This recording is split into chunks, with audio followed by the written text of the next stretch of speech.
Okay, so we're going to talk about the law of sines, the ambiguous case. It's the same law of sines we've been using. The difference here is that this would be when you know two sides and a non-included angle. Okay, and we just mentioned earlier, kind of the issue here is that when we do the inverse sine function, right, when we take the inverse sine of some ratio, it's only going to give us an angle if the ratio is positive, which it will be for this case. It'll only give us an answer between 0 degrees and 90 degrees. It'll never give you anything larger than 90. So if there is an obtuse angle, it won't give it to you. Okay, so anytime we're using the law of sines and we have to find an angle, we have to kind of appreciate what's going on here. You see, it's not real difficult. We just have to always consider the supplementary angle. So like if you get 30 is your answer when you do the inverse sine, you'd consider 150 as well. Or if you get 80, you'd consider 100 as well, the two angles that add up to be 180. So for our first example here, we're told that angle A is 30 degrees, side A is 7, and side B is 16. So it's a typical looking problem. In order to draw, I can just draw a little picture here, I guess.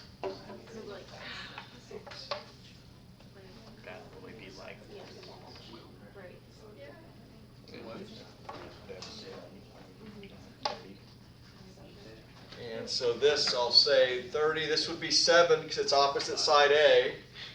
Let's go ahead and call this angle B, this is 16, and that's going to be C. So we'll go ahead and draw our picture like this, and we'll see why I did that in particular here in just a second.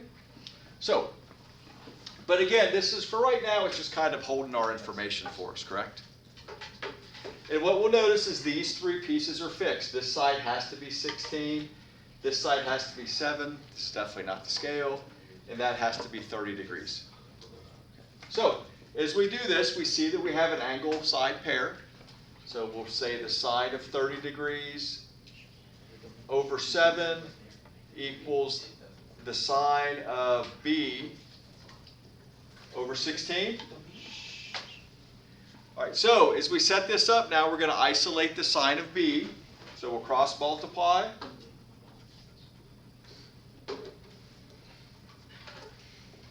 And then we're going to go ahead and divide by 7. Now, I tend to type things in all at once, like I do the inverse sine and I put that all inside there. If you do that, again, what I would tend to type in just is inverse sine of 16, sine of 30 divided by 7. But if you do type that in, you get an error. It'll just say domain error. Okay, and if you're like me, I'm always like, what are you wrong? Like, there's a domain error. What's going on here? Well, what that means is, if you actually look at this value here, and you just typed it in, well, 16, sine of 30 is just a half, right? So it's 16 times a half divided by 7. So it's 8/7 is what it is, which is 1.1429. That's bigger than 1, correct? We know sines can never be larger than 1, their ratio. So that means there's no possible triangle that will have these three facts about it. Now, in terms of our picture, what in the world's going on there? So let's maybe look back at our drawing, and hopefully I did this well enough to make some sense of it. But what happened here, we have to have these three pieces that are the same. A, we know, is 30 degrees. This side here, which we're calling B, is 16 degrees. This side here, though, would be 7, but it's not long enough to reach down to this side here, right? So it's an incomplete triangle. Does that make sense there? If you wanted to find the small, the smallest length this could be, you'd have to do what? The sine of 30 is some unknown over 16, and you could solve it and find what that would be. Okay, so does that make sense, though? That's what's happening, is the one side is just not long enough to reach the other side, so it's not a triangle. So that's one thing that can happen with this ambiguous case, is you can't have a case where there's no possible triangles. It just doesn't work. Okay, here's a second example. I didn't mention on the last example, we're trying to solve these triangles. We're trying to find the 3 unknown pieces. But the last one, it didn't work, so there was no unknown pieces because it was impossible. So let's try this one. We have the same numbers. We just made b twice as big. Let's see what happens. So again, I have a picture. We know that we could say the sine of 30 degrees over 10 is the sine of b over 16. So just like in our last example, we're going to isolate, get sine of b equals. So 10 times the sine of b is 16 sine of 30. Sine of b is 16 sine of 30 over 10. That's going to actually be 0.8 because this is 1/2. Just happens to be a nice ratio that we know. But when we do this, now I'm going to take what I would type in my calculator though is b equals the inverse sine of 16 sine of 30 divided by 10. I just let the calculator do all the work. It's going to give you the most precise answer. Right? Every time you round something, you introduce error that usually gets compounded as you go through the problem. But when we do this, we will find that the inverse sine of 16 sine of 30 divided by 10 gives us 53.1. Now, here's where the ambiguous case comes in. We know that this ratio, which we said was 0.8, that if we take the sine of 53.1, we're going to get that ratio. But also, if we take the sine of its supplement, we will get that angle. So remember, the supplementary angle is 180 minus that angle. So B could be 53.1, or it could be 180 minus 53.1, which is 126.9 degrees. If you check, they'll both have the they'll both have the same sine ratio. That's why we have to deal with this. So from this, I have to see, is this even possible? Now, this one should always work. Like, you could have a 53 and a 30-degree angle. That's fine. There's plenty of degrees left over for your third angle. If this is 126.9 and A is 30, can we still have this happen? Sure. So you do want to check, though, to make sure that it would be possible. So what this means is since both of these are possible, so we know that they're both possible because 126.9 plus 30 is less than 180. That would be the test there, right? We're going to see if there's going to be enough degrees left over. That means there are two possible triangles, which, while very exciting, is kind of annoying because we have to do twice as much work now. We're going to solve them both. We're going to do two cases. So these three values are all fixed, absolutely fixed. The first case we're going to call b sub 1, and we're going to use 53.1, finish it. Then we'll go back and use b sub 2, which is 126.9. So we really just do two problems, 2 for 1 special. So case 1, we're going to say angle b sub 1 is 53.1 degrees. Okay, so I'm just taking one of those values, and I'm going to call it the subscript of 1. It doesn't matter which is which. I usually do the smaller angle first. It doesn't really matter. Now, if I know B and I know A, can I find C? Sure. So C sub 1 is 180 minus 53.1 minus 30. So C sub 1 would be 96.9. So for case 1, that's 2 of the 3 things we don't know, correct? So what's left to find out? That would be the length of side C, wouldn't it? Okay, which in our picture was down here. So that would be, I would go back to that ratio that we were given to start with, sine of 30 degrees over 10, and then the sine of 96.9 degrees over little c sub 1. Now you're just doing a sine function. It doesn't matter if it's only the inverses where you have to worry about the kind of the weird stuff going on. So let's see, c sub 1 is 10 sine of 96.9 degrees over the sine of 30 degrees.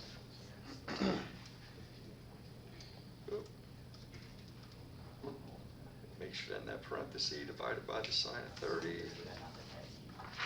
And that gives us 19.9. So for our first case, these would be our values. Okay. Is that the same? Yeah. Now, remember we talked, a really nice check is they should always go in order. The smallest angle should be opposite the smallest side. Middle angle is opposite the middle side. So if we look, we had A was 10, B was 16, and C was 19, correct? So we'd expect C to be the biggest angle, which it is. And we would expect A to be the smallest angle, which it is. So that's just a very, you can still miss it, but that's something. If it's ever wrong, it tells you made a mistake. Okay, now what we do is we do case 2. We pretty much ignore these 3 facts. We still use the 3 givens. So we'll say angle B sub 2 is 126.9. This value from right here. And then once we get that, we'll get C sub 2 is 180 minus 126.9 minus 30, which is 23.1.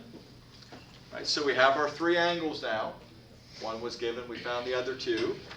And then we'll just go ahead and find what side C sub 2 would be. So then sine of 23.1 degrees over C sub 2. You notice the only thing different there is that angle for C, right? We're still using the same ratio there. That would be 10 sine 23.1 degrees divided by sine of 30 degrees. And that's going to give us 7.8. Well, C was the smallest angle, right? It's smaller than 30. C is the smallest side. B is the biggest angle. And we see B is the biggest side. Now, as you look at this picture, you still might be thinking, well, you're telling me there's 2 possible answers, but how in the world are there 2 possible answers? That just seems unlikely. What it is the pieces that were fixed on this triangle were the 16, the 10, and the 30 degrees, correct? Length C could be different. We have 2 different lengths over there. One shorter, one longer. Angle B could be different. We had one acute angle that kind of looks like this one, and we had one obtuse angle. And here I have a compass. This measures lengths, right? So I know that 10 still has to be 10 for both possible triangles. So what we can do here is, so that length is 10, correct? If I swing that around here, that length is also 10. And that would give us there. So this was actually our angle B sub 1 over here. This was our 53.1 degree angle, if you want to think of that. And then this would be our B sub 2. Right? We used all the requirements. They both have a 30 degree angle. They both have a length of 16 here. And this length is 10 on both of those. So that's why there's 2 possibilities. Now, if you notice, if,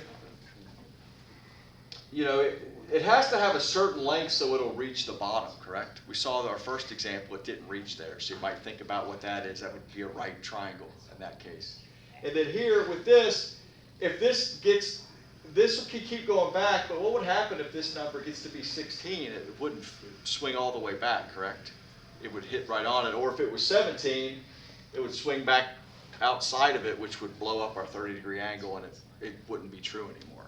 So there is a range of values that A can have, which will allow this two triangle case to exist. Okay, so that's the idea we have there. Okay, and for our third example, we have a 30-degree angle. This time A is 20 and C is 16. Is it C? Yep, C is 16. So I drew it a little bit different here. But with this one, oh, I need to fix that. Okay, so again, we have an angle side pair, correct? But just be aware that if we're using the law of sines to find an angle, we have to consider the supplementary angle. That's the only catch. And then sometimes you have to do twice the work, which is not really a catch, but it's a thing to be aware of.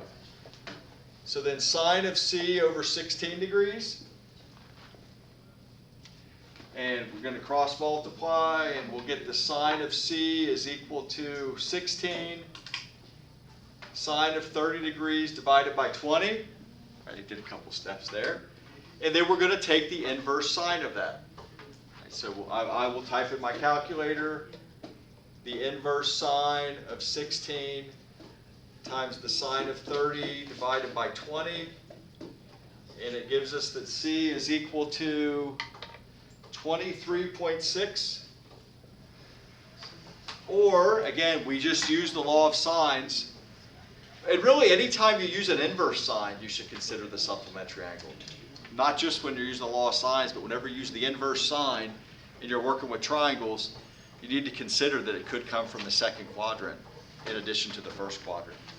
So then from this, to find the supplementary angle, we do 180 minus 23.6, and that gives us 156.4. Now the question is that possible? Okay, so with this, well, if this, let's see, 156.4 plus 30, which is already there, if you add that up, that's greater than 180, correct? There's no degrees left for angle B, is kind of how I would think of it. So that is not possible. Is not possible. So there is only one triangle. All right, so there's just one triangle that we could do here. So let's see what we would get. So if we know A and C, then B would be 180 minus 30 minus 23.6, which is 126.4. So there's one piece that we needed, correct? Oh, here's the other piece. We know that one. So all that's left is to find little b, correct? So again, I'm going to stick with the ratio we were given, the sine of 30 degrees over 20, and then the sine of 126.4 over little b. Cross multiply.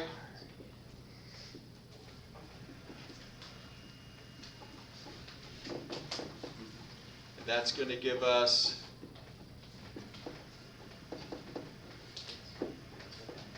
and then we work that out, and we get 32.2.